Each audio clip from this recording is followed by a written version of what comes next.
serbisyo, alay natin sa Diyos at sa ating Panginoon Jesus. Maraming salamat po. Magandang hapon po sa inyong lahat. Tumayo kayo at tayo po ay mananalangin at pagpasalamat sa Diyos.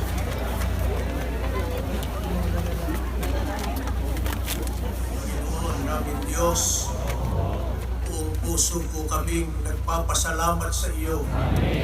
Sapagkat sumasampalataya po kami sa iyong tulong at patnubay. Kaya namin na isagawang matagumpay ang dakilang pagtitipong ito.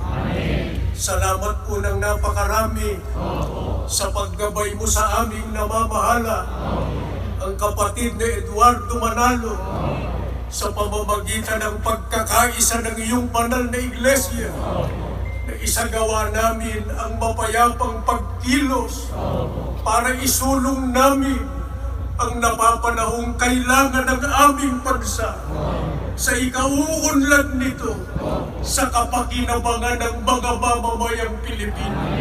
Ang kailangan ng aming bansa'y kapayapaan at pagkakaisa. Kaya hinihiling po namin sa iyo, o makapangyarihang Diyos, pagpalain mo po ang aming bansa. Igawad mo ang kapayapaan. Igawad mo sa aming bansa ang kaunlaran.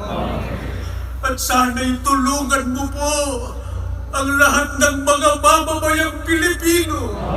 Patuloy mo pong kilusin ang aming damdamin. Isulong namin ang banal na layuning ito. At ang lalo naming hinihiling, tulungan mo po ang mga nabibinuno sa aming bansa. Gawin mo po silang nagkakaisa. Amen. Gawin mo silang nagkakasundo.